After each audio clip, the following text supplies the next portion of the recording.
tous, j'espère que vous allez bien. Gravity Max pour la chaîne YouTube de Tuto Techphone, et dans cette vidéo, on va s'emmerder. Pas dans le sens où vous allez vous ennuyer, bien au contraire, mais c'est surtout qu'on va rentrer dans des choses qui sont compliquées, puisqu'on va parler normes de charge. Oh là là, c'est quoi ce bordel encore? Eh bien tout simplement, peut-être pensez-vous en achetant votre smartphone que on vous dit qu'il charge, admettons, à 100 watts, vous achetez n'importe quel chargeur 100 watts et vous pensez peut-être que ça va fonctionner. Eh ben non. Vous vous trompez, et je vais vous montrer aujourd'hui que selon les marques et les chargeurs, même à puissance égale, il y a de grosses disparités entre les puissances de charge qu'acceptent les téléphones. Ça dépend des téléphones et ça dépend également des chargeurs. C'est un beau bordel. Donc du coup, dans cette vidéo, on va décomposer en deux parties. La première partie, donc on va tester 4 chargeurs différents, 4, qui fait quand même pas mal, et qui vous donnera donc un ordre d'idée de la différence qu'on peut avoir selon les chargeurs. On a les chargeurs de 3 marques différentes. Et dans la deuxième partie, donc je vous donnerai une liste des marques de smartphones avec leur compatibilité au niveau des protocoles de charge, et vous verrez que bon, certains constructeurs sont plutôt généreux et d'autres beaucoup moins. Allez, c'est parti pour le test. Alors je suis désolé pour le cadre du test qui est pas forcément idéal, mais bon, malheureusement je n'ai que cette possibilité là pour le moment. Donc ici on a le Honor 200 et on va commencer donc par le chargeur Ugreen. Donc chargeur Ugreen qui fonctionne selon la norme Power Delivery et qui est donc censé être compatible avec entre guillemets le plus grand nombre d'appareils.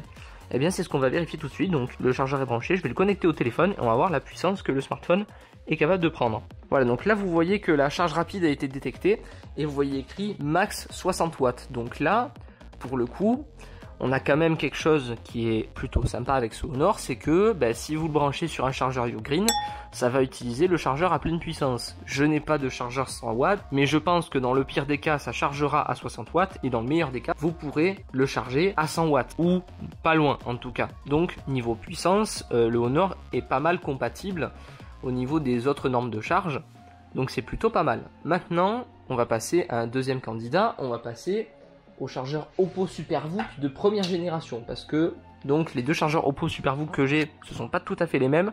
L'un est plus ancien que l'autre, donc on va commencer par le plus ancien, celui de mon Oppo Find X3 Neo. Donc je le branche. Et là vous voyez donc qu'il n'y a aucun affichage. Donc là, au mieux, je suis soit en 22,5 watts, soit en 15 watts pour la recharge. Donc ce chargeur là n'est pas compatible. Mais, et c'est là que vous allez commencer à capter la supercherie des normes de charge quand même, c'est un peu de la bip. Si je prends ce deuxième chargeur Oppo et que je le branche au Honor 200,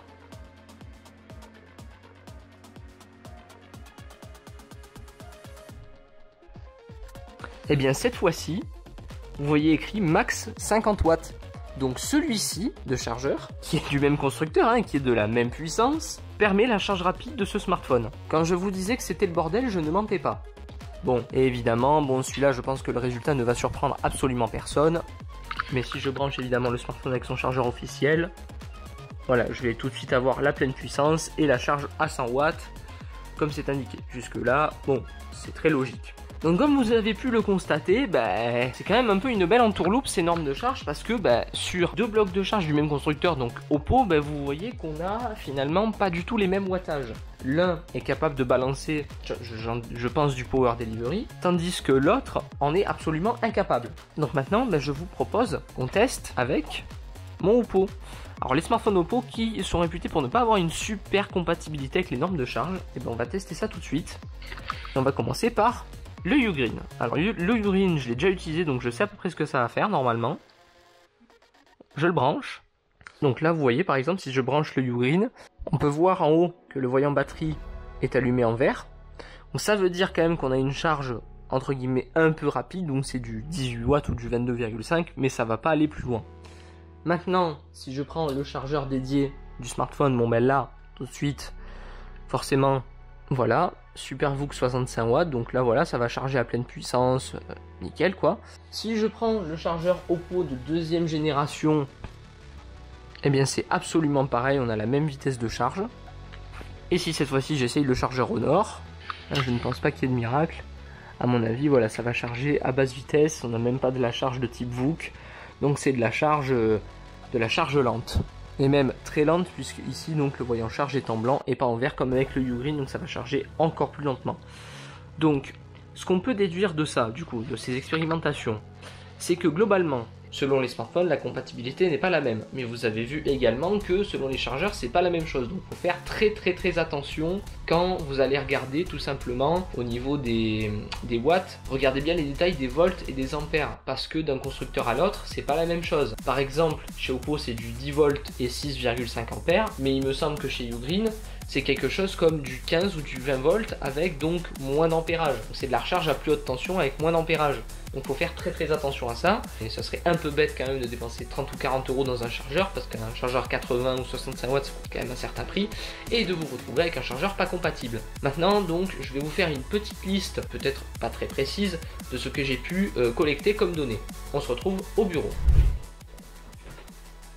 Voilà, donc de retour au bureau, donc j'espère que ces petits tests vous auront permis de constater certaines choses, hein. On a vu que c'était quand même le beau bordel. Donc, du coup, maintenant je vais vous dire à peu près au niveau des marques ce que j'ai pu constater. Au niveau des marques les plus mainstream, donc si on prend Samsung, Apple, et dans un moindre cas Google. Ces trois marques de smartphones fonctionnent selon la même norme, la norme Power Delivery. On peut très bien supposer à partir de ce moment-là que un chargeur Ugreen, ça peut très bien fonctionner, et d'ailleurs c'est vraiment le type de chargeur que je vous recommande d'acheter. Attention cependant, si vous achetez par exemple du Samsung Galaxy S23 Ultra ou S24 Ultra qui supporte la charge qu'à 45 watts, Samsung ont un protocole qui leur est propre. Donc à ce moment-là, je peux plutôt vous recommander d'aller sur le chargeur de Samsung, ou éventuellement vous avez des chargeurs qui sont compatibles notamment chez la marque Ugreen et chez la marque Anker qui propose les mêmes types de chargeurs, et à ce moment-là vous serez tranquille, vous pourrez charger donc tous les appareils compatibles Power Delivery très facilement. Donc Samsung, Google, Apple, et donc dans une moindre mesure, on l'a vu, Honor semble, sur certains de ses smartphones en tout cas, accepter la charge rapide. Nothing aussi accepte très bien la norme Power Delivery 3.0. Donc vous, si vous prenez un chargeur Ugreen comme le mien, vous pourrez tout à fait recharger votre Nothing Phone 2, Nothing Phone 1 ou Nothing Phone 2A, et bientôt Nothing Phone 2A+, commence à être un peu long. Au niveau des marques moins compatibles maintenant, on va rentrer dans le vif du terrain, donc tout ce qui est BBK Electronics, donc OnePlus, Oppo et Realme. Les trois marques en plus sont revenues en France récemment. Realme, on propose la gamme Realme 12, depuis peu la gamme Realme GT6 qui a l'air très intéressante. Oppo sont revenus en France avec le Reno 12 Pro, et OnePlus avec le OnePlus 12. Bon ben là, pour une batterie externe encore, j'ai envie de vous dire du Ugreen ça peut passer. Par contre, dès lors que vous allez vouloir tout simplement charger à pleine vitesse, là il n'y a pas trop de choix, il faut passer par le site du constructeur. Mais là, je pose là un disclaimer. Il a été pendant très longtemps très difficile de se procurer des chargeurs du groupe BBK. Vraiment. Aujourd'hui, c'est plus simple à trouver. Je vous mettrai des liens en description pour que vous puissiez les acheter. Donc c'est disponible chez des revendeurs tierces sur Amazon. Donc vous avez les chargeurs 33 watts de Oppo, les nouvelles normes du coup, 33 watts, 67 watts, 80 watts et 100 watts. Donc vous l'avez pour Oppo et OnePlus. Si vous tenez vraiment à passer par le site du constructeur, OnePlus vous propose donc les chargeurs de 80 et 100 watts sur leur site. Et si donc vous achetez notamment le dernier Realme GT6 qui prend 120 watts, le chargeur est indiqué sur la page Amazon depuis peu. Donc ils se sont corrigés sur un point sur lequel je comptais vraiment les taper. Pendant un temps ça a été très difficile, là ça commence à revenir.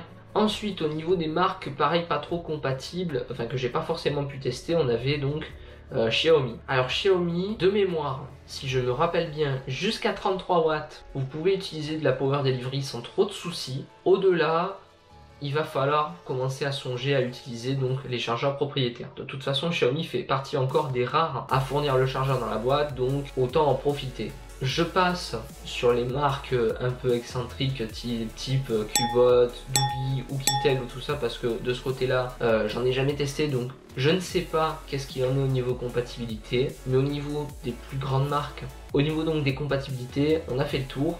Donc retenez que pour Samsung, Google, Apple, Nothing et dans une moindre mesure Honor, vous pouvez tout à fait acheter un chargeur Ugreen et ça fonctionnera plutôt très bien. Même si pour Honor, j'aurais plutôt tendance à vous recommander d'acheter le chargeur officiel si vous tenez vraiment à utiliser le plein potentiel du chargeur de votre smartphone. Ensuite, donc dans les marques moins compatibles, on trouve donc Xiaomi passé 33 watts et également donc le groupe qui est le roi dans la matière de l'incompatibilité, Oppo. Même si j'ai cru comprendre que les derniers smartphones signé Oppo était quand même compatible Power Delivery 33 watts, c'est plutôt cool quand même. Voilà, c'était une vidéo assez courte, un peu différente de d'habitude, j'espère qu'elle vous a plu. Si c'est le cas, n'hésitez pas à me le dire en commentaire, et si ça ne vous a pas plu, je vous invite également à me dire pourquoi, l'espace commentaire, il est là pour ça. On se dit à bientôt pour une nouvelle vidéo, je vous dis à la prochaine, salut!